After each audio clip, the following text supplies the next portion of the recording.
कहानी के शुरुआत में हमें रास्ते में जाते हुए दो बसेस को दिखाया जाता है। उस बस में बहुत सारी फीमेल स्टूडेंट्स होती हैं, जो वे सभी अपने क्लास के लिए जा रही होती हैं। उन्हीं में से एक का नाम मित्सुको था, जो दिखने में काफी प्यारी थी। वो अपनी नोट्स बुक में कुछ लिख रही होती है। तब उसकी फ्रेंड्स उससे कहने लगती हैं कि क्या तुम हर वक्त लिखती रहती हो? क्या मिलेगा इस तरह की नोट्स बनाने से? यहाँ देखो सभी लोग एंजॉय कर रहे हैं, तुम भी क्यों नहीं करती? ये कहकर उसकी फ्रेंड उसकी नोटबुक को छीन लेती है और उसका पेन नीचे गिर जाता है। और वो अपना पेन उठाने के लिए जैसे ही झुकती है, तभी हम देखते हैं कि उस समय कोई चीज बहुत तेजी से आती है और उस लड़कियों के साथ उन दोनों बसेस को आधे पर से ही काट देती है, जिसकी वजह से सारी की सारी लड़कियां दो हिस्सों में कट जाती हैं। इसी के साथ जैसे ही मित्सुको ऊपर उठती है, तब यह देखकर काफी हैरान हो जाती है कि यह क्या हो गया। अब क्योंकि वो नीचे पेन लेने के लिए झुकी थी, इसीलिए बच गई थी। यह देखकर बहुत ज्यादा डर जाती है और बस से उतरकर भागने लगती है। यहाँ पर हमें पता चलता है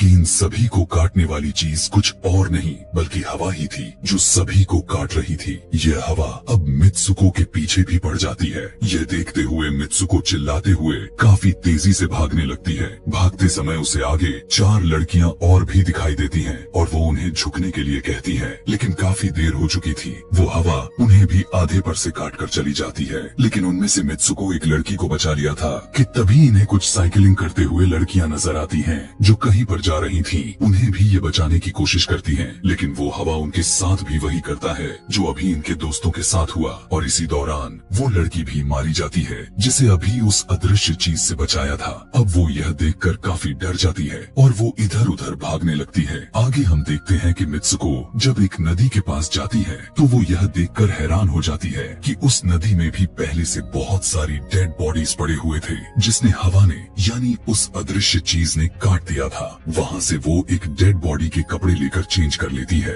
अगले सीन में हम देखते हैं कि मित्सुको चलते चलते एक स्कूल में पहुंच चुकी है, जहाँ पर और भी बहुत सारी फीमेल स्टूडेंट्स थीं। उनका यूनिफॉर्म मित्सुको के यूनिफॉर्म से काफी डिफरेंट था। यानी यह भी था कि वो तो उनके स्कूल के स्टूडेंट तो नहीं थी कि तभी एक लड़की मित्सुको के पास आती है और उससे कहने लगती है कि तुम कैसी हो। दरअसल देखा जाए तो वो लड़की उसकी बेस्ट फ्रेंड थी, लेकिन मित्सुको उससे पूछती है कि क्या तुम सच में मेरी बेस्ट फ्रेंड हो, क्योंकि उसे कुछ भी समझ में नहीं आ रहा था कि उसके साथ हो क्या रहा है। वो काफी सदमे में थी। यहाँ पर हम यह भी जान पाते हैं कि मित्सुको और उसकी बेस्ट फ्रेंड काफी ज्यादा एक दूसरे को प्यार करती हैं कि तभी वहीं पर तेज हवा चलती है और मित्सुको डर कर बिल्डिंग के अंदर चली जाती है। उसकी बेस्ट फ्रेंड को कुछ भी समझ में नहीं आ रहा था कि ये हो क्या रहा है। वो मित्सुको से पूछने लगती है कि तुम इतना ज्यादा कांप क्यों रही हो और इतना ज्यादा डरी क्यों हो, तुम्हें हो क्या गया है। तब मित्सुको अपने बेस्ट फ्रेंड को सब कुछ बता देती है कि किस तरह से एक हवा का झोंका आया और उसके स्कूल के सभी स्टूडेंट्स को काट कर चली गई। यह सुनकर उसकी दोस्त उसे विंडो के पास ले जाकर उसकी हाथ बाहर निकाल कर कहने लगती है कि ये देखो, ये बस हवा है और कुछ नहीं। यहाँ पर मित्सुको के दिल को कुछ शांति मिलती है और इसे लगने लगता है कि शायद ये मेरा ख्वाब ही हो सकता है। जिसके बाद मित्सुको का बेस्ट फ्रेंड अपने दो और दोस्तों को लेती है और क्लास को बंद करने का प्लान बनाती है। जैसे ही ये चारों क्लास के बाहर जाने के लिए निकलने ही वाली होती हैं कि तभी वहाँ पर उनकी टीचर आ जाती है और उन्हें देख लेती हैं, लेकिन वो चारों वहाँ से भाग जाती हैं। वे चारों भागते भागते एक लेक पर आ जाती हैं। वहाँ पर मित्सुको की बेस्ट फ्रेंड अपने दोनों दोस्तों को भी उसके ख्वाब के बारे में बताती है। तभी उनमें से एक लड़की कहती है कि हो सकता है कि यह सच हो, जैसे मिरर वर्ल्ड होती है, जहाँ पर इस दुनिया से ऑपोजिट यानी उल्टा होता है। यह कहकर वो तालाब में एक पत्थर फेंक कर कहने लगती है कि देखो, यहाँ पर मैंने तो पत्थर फेंका है, लेकिन हो सकता है कि दूसरी दुनिया में मैंने ऐसा ना किया हो। कि तभी अचानक से उस तालाब में से एक क्रोकोडाइल निकल कर आता है, उसमें से एक लड़की को खा जाता है। फिर वो लड़की कहने लगती है कि देखो, मैंने कहा था ना, जो इस दुनिया में होता है वो उस दुनिया में बिल्कुल भी नहीं होता, और जो उस दुनिया में हो रहा है वो इस दुनिया में नहीं हो सकता। तो इसको भी उसी दुनिया में मगरमच्छ ने खाया है। और यहाँ पर ये देखो, ये तो बिल्कुल सेफ है। उसी लेक के पास एक बिस्तर यानी एक बेड नजर आता है। ये चारों उस बेड से तकिए को उठाकर खेलने लगती हैं कि तभी हम देखते हैं दूर से दो लड़कियां इन्हें देख रही थीं। उन दोनों लड़कियों में से एक ब्राइडल बनी हुई थी, क्योंकि ये दोनों लड़कियां आपस में एक दूसरे से शादी कर ली थीं। जिसके बाद उनमें से एक फ्रेंड बताती है कि हमें कुछ ऐसा करना होगा जो उस दुनिया में इम्पॉसिबल हो, क्योंकि हमारे हमारी किस्मत तो पहले से लिखी जा चुकी है, लेकिन हम इसे बदल भी सकते हैं। जिसके बाद ये सभी लड़कियां अपने स्कूल में वापस आती हैं और नेक्स्ट लेक्चर लेने के लिए क्लास में चली जाती हैं कि तभी मित्सुको देखती है उसके पास एक तकिया पड़ा हुआ है। अब जैसे ही वो इस तकिए को उठाने के लिए नीचे झुकती है कि तभी उसकी टीचर पूरे क्लास में गन से फायर करने लगती है और जैसे ही मित्सुको उस तकिए को उठाकर ऊपर देखती है तो उसके क्लास के सभी लड़कियां मारी जा चुकी होती हैं और यहाँ पर एक बार फिर वो बच जाती है जैसे पिछली बार अपने ड्रीम्स में बच गई थी। मित्सुको की टीचर उसके पास आकर कहती है कि तुम्हारी हिम्मत कैसे हो गई, इस क्लास को बंद करने की तुम्हारा भी मरना तय है। कि तभी उसी वक्त दो लड़कियां और आ जाती हैं और मित्सुको को बचाकर वहाँ से भागने की कोशिश करती है, लेकिन एक दूसरी टीचर वहाँ पर आकर उन दोनों लड़कियों को मौत के घाट उतार देती है। अब जितने भी स्टूडेंट्स की जान बच गई थी, मित्सुको उनके साथ बाहर भागने लगती है, लेकिन स्कूल की सभी टीचर्स उन सभी लड़कियों पर फायरिंग करने लग जाती हैं। अब यहाँ पर फायरिंग के दौरान सभी लड़कियां जैसे ही वहाँ से बाहर आती हैं, तो यहाँ पर हवा उन्हें काट देती है। यहाँ पर अब मित्सुको यहाँ पर एक बार फिर से अकेली रह जाती है और वो वहाँ से भागकर क्राउड एरिया से होता हुआ पुलिस स्टेशन में जाती है। वो वहाँ पर सब कुछ बताने लगती है। उसकी यह बात सुनने के बाद पुलिस वाली लड़की उससे कहती है कि लेकिन तुमने स्कूल वाली कपड़े तो नहीं पहने हुए हैं। और जब वो उसके सामने एक मिरर को रखती है तब मित्सुको उस मिरर में देखती है कि वो तो एकदम से बदल गई होती है और लोग उसे मित्सुको के नाम से नहीं बल्कि उसे किसी और नाम से बुला रहे थे। यहाँ पर हमें पता चलता है कि उसकी शादी होने वाली थी। तब वही पुलिस ऑफिसर उसे उसकी शादी के लिए लेकर जाती है। यह देखकर आसपास के लोग उसे कॉन्ग्रेचुलेशंस दे रहे थे। अब जैसे ही वे सभी उसे लेकर चर्च पहुँचते हैं तो मित्सुको को बेस्ट फ्रेंड भी वहीं पर मौजूद होती है। मित्सुको उससे पूछने लगती है कि यह सब मेरे साथ क्या हो रहा है। तब उसकी दोस्त उससे कहती है कि अभी खामोश रहो, हम अभी किसी के कंट्रोल में हैं, बस जैसा मैं कहूँ तो तुम वैसा ही करो। और यह कहते हुए वो उसका वेडिंग ड्रेस पहनाती है और उसे वहाँ जाने के लिए कहती है। अब जैसे ही वो अपनी मैरिज सेरेमनी के लिए आगे बढ़ती है तो वहाँ की सभी लड़कियाँ उसका मजाक उड़ाने लगती हैं। यह देखकर उसकी बेस्ट फ्रेंड एक एक करके सभी को मारना शुरू कर देती है। जिसके बाद जैसे ही मित्सुको आगे बढ़ती है तो उसके ग्रूम की जगह एक ताबूत खड़ा हुआ नजर आता है।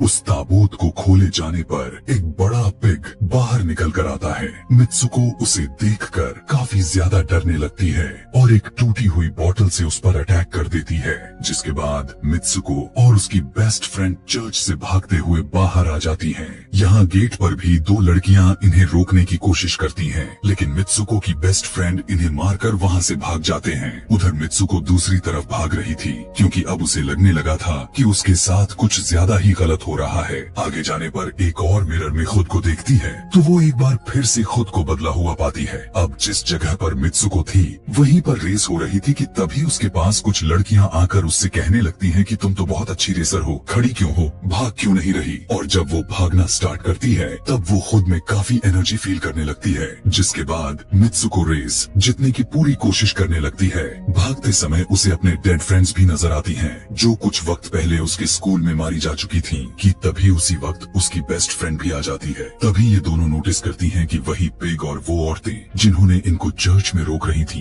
वो सभी इन्हीं की तरफ आ रही थी। भागते समय कुछ लड़कियां मित्सुको से कहने लगती हैं कि इस दुनिया से बाहर चली जाओ। इसके बाद हम आगे देखते हैं कि मित्सुको भागते भागते एक सुनसान अंधेरी जगह पर आ जाती है। वहीं पर कुछ स्टूडेंट्स नजर आती हैं जिन्होंने यूनिफॉर्म पहना हुआ था। वो सभी लड़कियां मित्सुको से कहने लगती हैं कि हम सभी मरे हुए हैं और तुम्हें भी मार देंगे। लेकिन तभी मित्सुको की बेस्ट फ्रेंड वहाँ पर आकर उस लड़की को मारकर वहाँ से मित्सुको को भगा ले जाती है। मित्सुको की बेस्ट फ्रेंड उसे अपना नाम जोर जोर से पुकारने के लिए कहती है, जिस पर मित्सुको अपना नाम जोर जोर से लेने लगती है। इसी के साथ मित्सुको अपना असली रूप में वापस आ जाती है। उसकी बेस्ट फ्रेंड उसे अपना हाथ दिखाते हुए कहती है कि प्लीज मेरे हाथ में जो वायर लगी हुई है उसे बाहर खींच दो ताकि मैं इस दुनिया से बाहर जा सकूं। लेकिन मित्सुको को डर भी था कि कहीं यह वायर खींचने से उसकी जान न चली जाए। और क्योंकि मित्सुको अपने बेस्ट फ्रेंड को काफी ज्यादा प्यार करती थी इसलिए वो ऐसा नहीं करना चाहती थी, लेकिन ज्यादा उसे फोर्स करने पर वो उसकी वायर्स खींच देती है। वायर खींचते ही उसकी बेस्ट फ्रेंड की बॉडी दो हिस्सों में बट जाती है और तभी उसी वक्त उसे एक गेट नजर आती है। उस दरवाजे से बाहर आने पर वो देखती है कि अब वो आदमियों की दुनिया में आ चुकी है। वहीं पर उसके पोस्टर्स भी लगे हुए थे। जिस पोस्टर को कुछ लड़के देख रहे थे तभी एक लड़का मित्सुको के पास आकर कहता है कि तुम फ्यूचर में हो। इस बात को सुनते ही वो बेहोश हो जाती है। कुछ टाइम के बाद जब उसे होश आता है तब वो आगे बढ़ती है। तब वो देखती है कि एक बूढ़ा आदमी गेम खेल रहा होता है और उसी गेम में मित्सुको वही कैरेक्टर नजर आती है जो अभी बनी हुई है। मित्सुको को देखते ही बूढ़ा आदमी कहने लगता है कि मैंने ही इस गेम को बनाया है और मैं ही हूँ जो तुम लोगों को कंट्रोल कर रहा हूँ। तुम तो बहुत पहले मारी जा चुकी थी, लेकिन मैंने तुम्हारा डीएनए लेकर तुम्हें फिर से बनाया। मित्सुको को जब यह बात सुनकर उसे पता चल जाता है कि यह एक गेम है तो उसे लगता है कि शायद मैं अभी भी अपने दुनिया में जा सकती हूँ कि तभी उसी समय एक आदमी आता है और मित्सुको को अपने पास बुलाने लगता है। तब वो बूढ़ा आदमी मित्सुको से उसकी आखिरी लेवल को कंप्लीट करने के लिए कहता है।